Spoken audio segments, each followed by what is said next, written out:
Okay, just want to squeeze in one more classic review before Survivor Series tonight. So this is going to be a review of Survivor Series 1998, the Deadly Game tournament. This was a tournament to crown the a new WWF champion after the championship became vacated. After Austin actually was double pinned by Kane and Undertaker at Breakdown 98. And then at the October pay-per-view Judgment Day, Austin was supposed to be the special guest ref, didn't do his job to Vince's standard. Then Vince actually fires Austin. Shane McMahon actually brings him back and signs him to a 5-year deal and implements him into this tournament to crown a new WWF champion. But yeah, this was cool, man.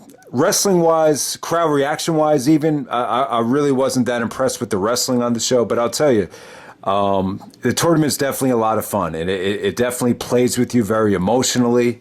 And it was quite the swerve. And I just think in a lot of ways it really got the company into place heading into WrestleMania season. So, yeah, I still had a lot of fun with this show overall. And, very cohesive, compared to Survivor Series 97. That ends with Vince screwing Brett. This pay-per-view starts with Vince in the ring. And this is the only time I remember Vince actually mentioning WCW in that promo. But, yeah, Vince was just determined to make sure Austin did not win the tournament. And secretly, he was planning for The Rock to become the corporate champion right here. But yeah, I did want to make clear that, after watching Survivor Series 97 and thinking about the screw job, I think unintentionally, the biggest positive side effect out of it, and I know it sucks for Brett fans and it sucked for Brett, but I think it really did raise the credibility of the championship in a lot of regards. I think it made it feel important, that the fact that the company and all these officials were willing to do whatever it took just to get that title off of Brett. And I think a lot of people realized that, became something to talk about. So yeah, I think it did raise the credibility of the championship. And this pay-per-view right here, it played off of the screw job beautifully. And the pay-per-view definitely it holds up pretty well. I think it's cool. Now wrestling wise, I'll tell you, like a lot, if you just want to see a great tournament featuring great wrestling, this is just not it. I mean, in some ways, I think the pay-per-view is definitely an example of a lot of the Vince Russo wackiness finishes actually working out quite well. I thought a lot of them actually did come off good. The execution and the creativity with some of the finishes was actually not that bad. But yeah, the bottom line is the finals ended up being The Rock and Mankind. So Rock, basically became a babyface after SummerSlam in the match with Triple H. So Triple H was actually out with a knee injury here.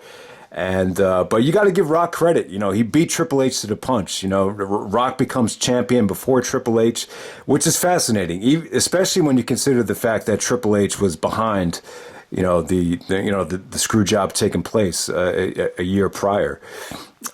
So that just proves that the cream rose to the top. The Rock did it by himself. Rock has never really been known to be a politician, so it really is amazing when you think about it. But yeah, Rock was consistently, he was really over on this show. I have to say, man, like he was consistently just getting really good pops, even though he came out 3 or 4 different times.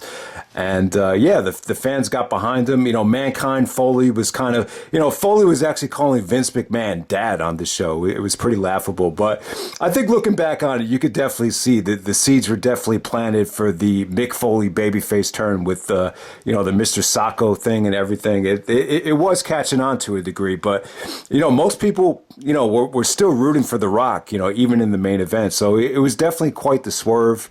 I think The Rock actually did a good job of telling Vince he'd rather kiss the people's ass than kiss yours. I think that was the promo.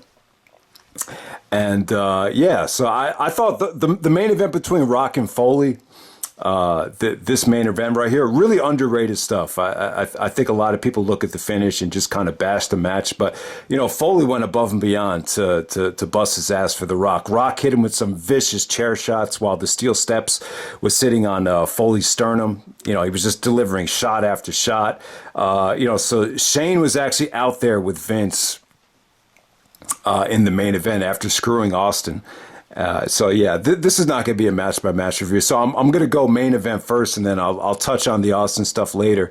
So when Foley actually does the elbow drop off the top rope and he misses Rock and he goes through the table, Shane is actually like, "Holy shit, that guy is crazy. He's crazy." But he's saying Foley's crazy, but his eyes lit up, and you could definitely tell that Shane was attracted to, that bump. And, little did we know, years later, he would take, bumps a lot bigger than that. And he would end up doing that elbow drop, a lot of different times as the year went on. But yeah, so that was pretty cool. And, but yeah, pretty good stuff. Mankind does the mandible claw with the sock. Rock fights it off, hits him with the rock bottom. And, just really good stuff between Rock and Mankind. And then, Rock actually gives Vince the people's eyebrow right before he locks in the sharpshooter. Then all of a sudden, Vince starts screaming at the timekeeper, "Ring the bell, ring the bell." And, Rock becomes the corporate champion. Mankind's like, "But Dad, I didn't pin or submit it. Now The Rock is a great wrestler, but I never got pinned or submitted." And Vince is like, "Mick, you don't get it. Well, get this." And The Rock hits him with the belt. Then Austin actually comes out, and you got this showdown between The Rock and Austin to actually end the show.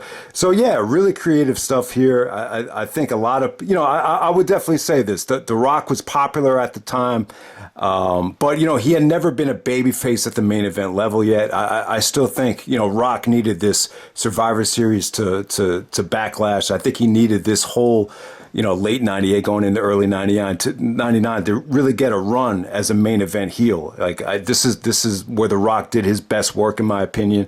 And, he was just being himself this whole time. And I thought this was exactly what The Rock needed, before, if it wasn't for this, he needed this heel turn before he was going to be like that monster, greatest of all time level babyface. So it was definitely the right call. And, Rock was definitely the fresh opponent for Austin for WrestleMania. So you just definitely had to do it. Yeah, The Rock was popular, but he wasn't like on Austin's level quite yet. And so the pay-per-view just ends with Austin beating the crap out of The Rock and taking the belt and just kind of throwing it at him, giving him the finger. And, the frustrating thing about this Peacock situation, where they said they were going to eliminate all offensive content. And, they weren't kidding. Every time Austin gave the finger here, it's blurred out. So that was a little bit annoying. But in terms of what Austin did on the show, Big Bossman hit him with the knife stick, and Austin was selling the ribs in the first match. And then he actually got a bye because Steven Regal and X-Pac ended in a draw. So Austin actually faced Mankind, Mick Foley, in the semifinals. Good stuff there. Definitely one of the better things on the night. I believe this is the only time you've seen Austin and Mankind in a pay-per-view match. The rest of them were when he was Dude Love. And really, really good stuff, man. So Austin actually hits Mankind with the stunner. Vince actually takes the referee and punches him. And then eventually Austin actually is able to hit another stunner after countering the mandible claw. And then all of a sudden, Shane comes out of nowhere in a referee suit. And the funny thing is, Shane actually refereed the Sable match before this. So you just kind of thought of him as, you didn't know at the time. You just thought Shane was just, Vince's son, just some goody two-shoes that just wanted to do the right thing.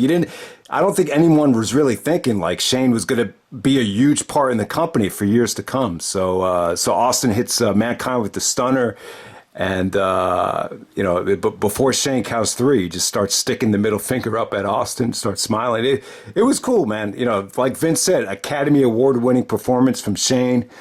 Really well done. This is one of the best jobs I think anyone's done as referee, at least from a character standpoint. So definitely good stuff there between Austin and Mankind. That's another good match. And yeah, I mean, I would say there's three solid matches on this show. I think Rock and Shamrock is actually underrated. It's better than a WrestleMania match. Not quite as good as the King of the Ring stuff, but yeah, they made Shamrock look good there, man. I thought he looked awesome. And, the crowd really popped on the transition into the rock bottom. Shamrock actually kicked out of the people's elbow. But the booking of that match was really creative with Bossman, trying to throw the knife stick to help Shamrock, but Rock actually intercepts it and hits Shamrock with it behind the referee's back.